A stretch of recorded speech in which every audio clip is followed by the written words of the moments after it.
If you have been watching our channel and you've been looking through our family videos, you know that we have downsized recently. So Aaron and I went from being in a house that was something close to like 2,500 square feet of space, and now we effectively live in about 700 square feet. Our beds are all in the same space, and as you might imagine, some of our arguments have escalated because we've been in small spaces together where we haven't been able to leave. I've actually gone to sit in the car to have my own space at times. And so we're going to kind of do a couple Quarrel where we share with you some of the arguments we've had over the past week and how we resolved them. Okay, so Aaron, I would like to start by pointing out that because we are in the same small space all the time, I feel like you instruct me or have a comment to add to almost everything that I do. What do you think about that? Have you noticed that you do that, or have you found that I do the same thing to you? I haven't. I will point out things that are either illogical or maybe I feel like need to be adjusted. It's just the way I am. I'm like that in just about everything. And my wife is super extra sensitive to critique at all. Like, you can even I am very sensitive. I don't want you to come over and tell me anything about what I'm doing. At all. So every time I do it even a little bit, like even if it's a little bit like, it could be a tad warmer in here or something like that, she'll then personalize that as if it was on her shoulders and that she's failed the world at keeping the temperature correctly. I feel like it's because I'm living with a grumpy old man. I never knew I was with such a grumpy person. But rarely does Aaron walk in and go, wow, I have something positive to note about what's happening. Usually you're trying to offer me a solution on how to improve what I'm doing when I don't think there needs to be any improvement. Or you are not happy with how something's going, and so you'll just like say, you need to do this differently. So that's kind of been something interesting that has caused some frustration.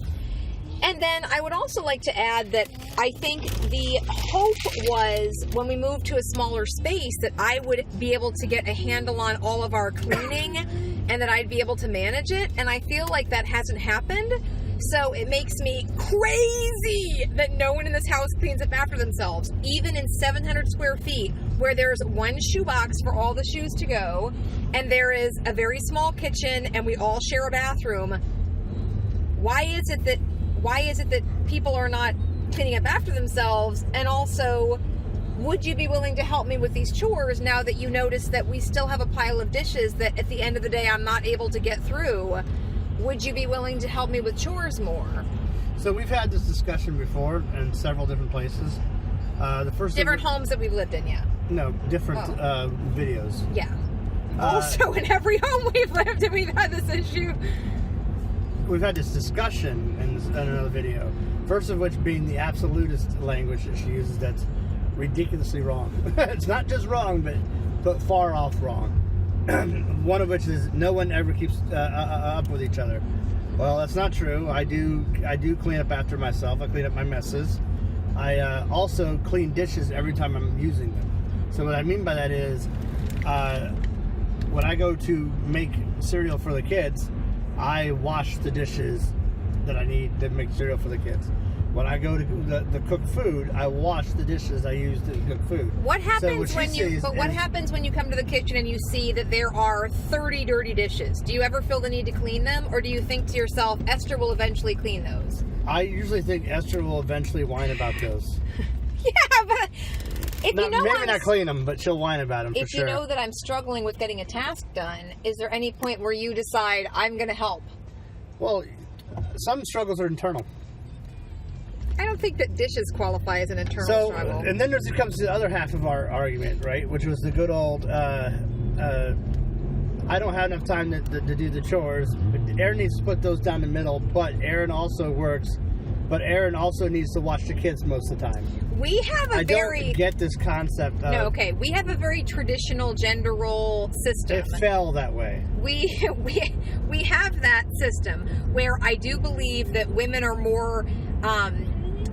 what's the word? Like, we're designed better to manage a household. And so I appreciate that he goes to work, and I do accept that the responsibility of managing the house and raising the kids is largely on me because he's at work. I mean, I do raise the kids. Yes, but I'm saying while you're at work, and the fact that you're working means that kind of falls on me.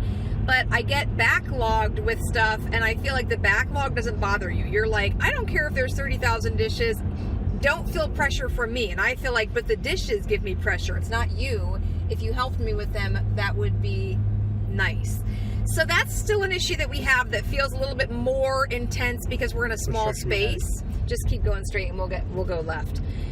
So then we had an issue with taking all of our family out on a date, and it did not go well at all. And that was our first really explosive argument that we've had since being in the house. Because, do you want to tell everyone what happened? Yeah, my wife's not very good at communicating, and she's even worse at telling me when she's in trouble. What she does is she does the same thing that most women do to men, which is hint to some kind of uncomfortable situation. But then when she gets prompted with questions, she bats them away and continues on suffering, and then explodes at me in my face when I least expect it. Okay, so what he's really saying is that when Aaron has an idea to do something and I think it's not a very good idea, I will generally only say once or twice, I don't know that that's the best idea, but I don't fight him on it because I think I don't want to fight. So we'll just go along with whatever you think is a good idea.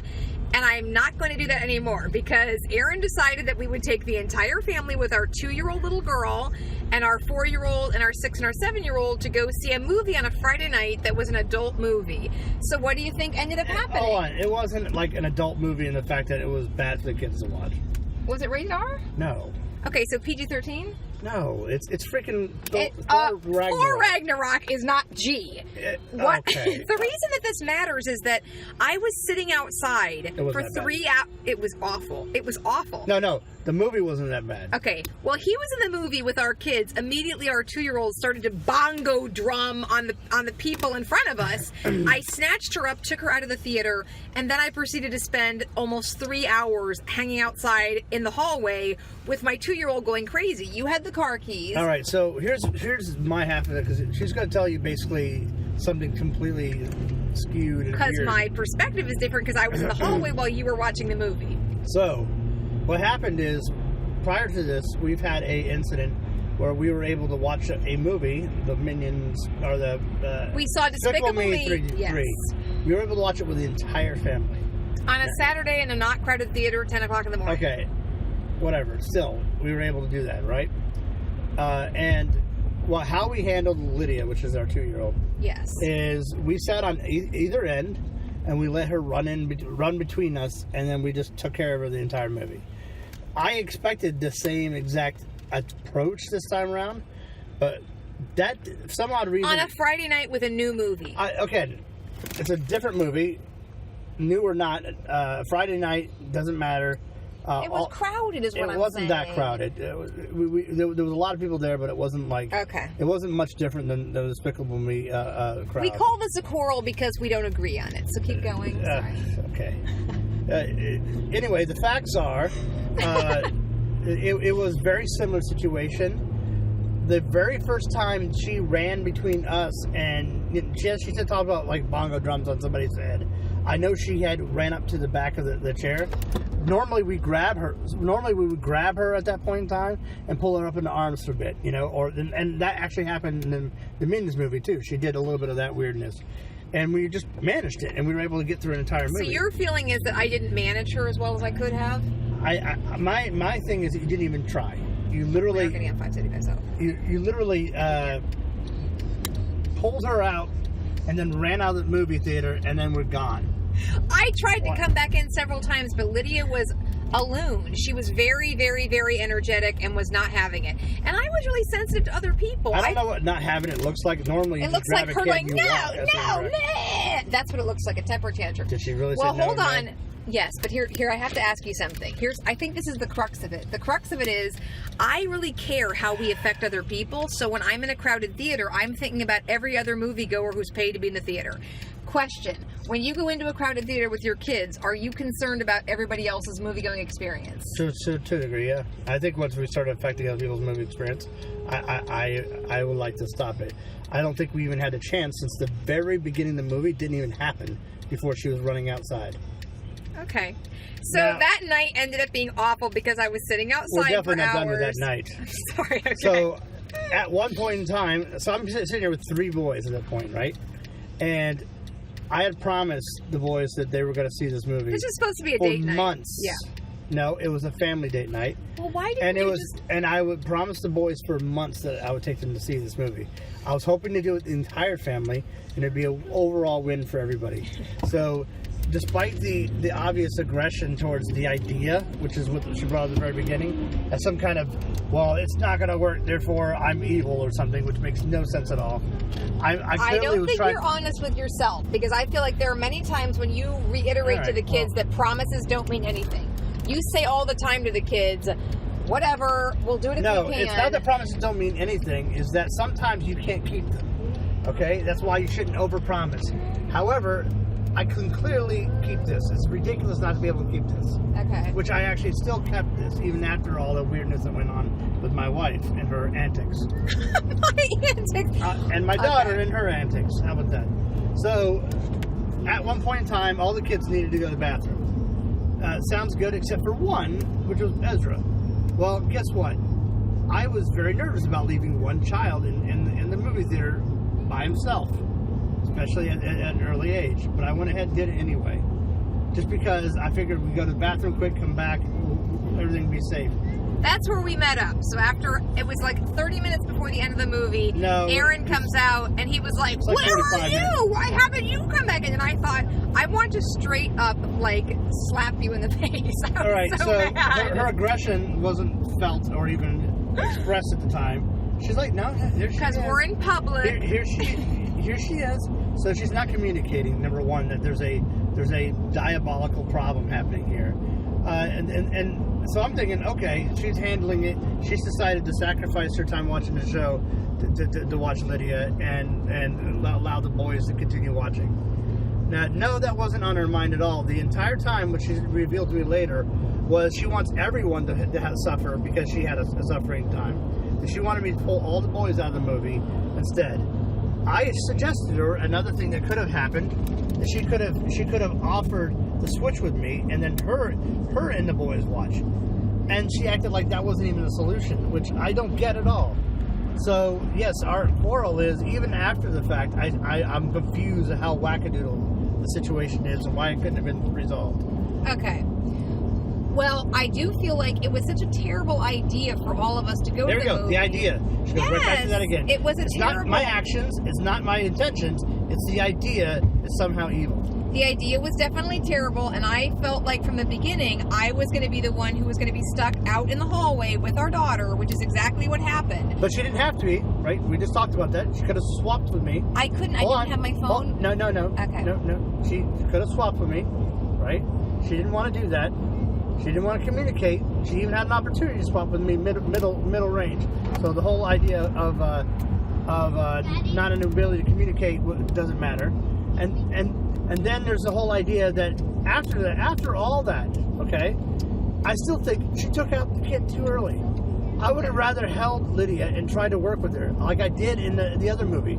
A movie that again, she was able to That was a kid movie. It was totally different. We were there with cousins and other adults. It was very different. Okay, but so this has been our big fight. I don't know if you guys have ever had a situation where you decided to do something as a family and one of you really was very unhappy. Definitely that just happened with us. We resolved it by me spending several hours by myself after the movie just crying about why I married Aaron. And then we kind of recovered after that by... Definitely a big fight, or she just beat up on me for hours. I didn't beat up on you. I just cried and told you I don't know why I married you. So that's how... So take that as you will, whether or not you consider that beating up on your husband. Okay. To say something terrible like that. So that is... you asked why I was crying.